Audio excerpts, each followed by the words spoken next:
O que eu entendo sobre Cristo ter pregado aos espíritos em prisão é em 1 Pedro, né? 1 Pedro 3, versículo de número 18 e 19. Porque também Cristo padeceu uma vez pelos pecados, o justo pelos injustos, para levar-nos a Deus, mortificado na verdade na carne, mas vivificado pelo Espírito, no qual também foi e pregou aos espíritos em prisão, os quais na antiguidade foram rebeldes durante o tempo em que Deus pacientemente aguardava a construção da arca nos dias de Noé. Primeiro, Jesus não foi pregar aos espíritos em prisão para salvá-los. Isso diz respeito à mensagem de um potentado que venceu. Então não houve salvação. Salvação só existe enquanto aqui, neste corpo. Jesus encarnou, tabernaculou, veio ser homem para morrer com o corpo. Então salvação só acontece enquanto aqui. E detalhe, escolhemos nesta vida onde viveremos a eternidade. Então não foi ali para pregar salvação.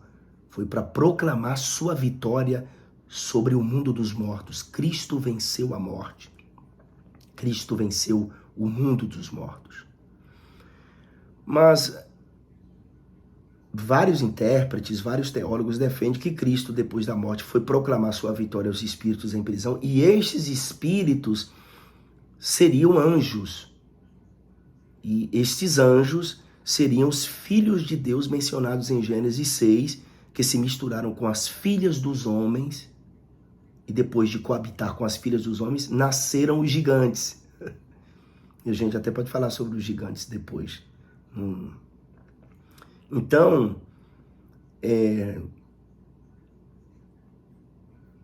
essa é a ideia de alguns.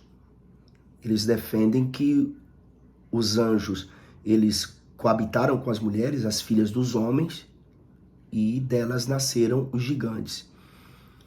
Fica difícil de compreender assim, porque, primeiro, a Bíblia não ratifica isso em outro lugar.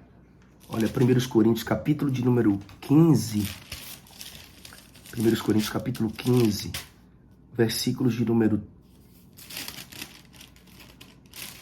38 e 39, olha só. Mas Deus dá-lhe o corpo como quer, e a cada semente o seu próprio corpo. Nem toda a carne é uma mesma carne, mas uma é a carne dos homens, e outra a carne dos animais, e outra a carne dos peixes, e outra a das aves. Então, homem é homem, animal é animal, ave é ave, e peixe é peixe. Uma espécie não evolui de outra espécie. Primeiro detalhe, uma espécie não evolui de outra espécie. Segundo, os anjos são assexuados. Como que os anjos coabitariam com mulheres e dela nasceriam os gigantes? Bíblica, teológica e biologicamente falando, não existe sustentação. Se, que não são, tá? Não tem sexo os anjos. Eles são assexuados. Se porventura tivessem sexo, homem, macho e fêmea, então um anjo coabitando, imagine um anjo espírito coabitando com a mulher, o que nasceria? Um espírito. Simples de entender isso. Então, essa ideia de que os anjos coabitaram com as mulheres Como é que eu entendo? Como é que eu entendo isso? Eu entendo de uma forma mais não vou usar a palavra mais inteligente, mas de uma forma mais bíblica.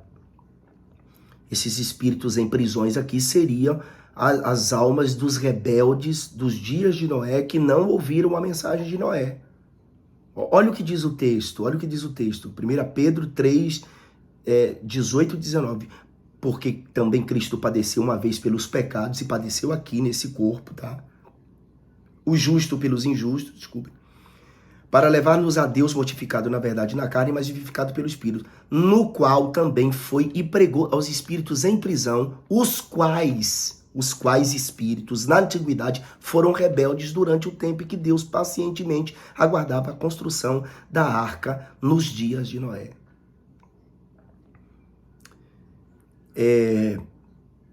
Então, é fácil de entender. Jesus foi pregar a esses espíritos, que é a era diluviana, né? Os rebeldes. Está explícito no texto, não tem nada a ver que esses espíritos em prisão seriam os anjos que coabitaram com as mulheres, as filhas dos homens. Em 2 Pedro 2, versículo 5, olha o que Pedro diz: Deus não poupou o povo antigo, mas preservou Noé, o pregoeiro da justiça. Então o texto está claro, está explícito que esses espíritos em prisão são aqueles que viveram nos dias de Noé, que recusaram a mensagem.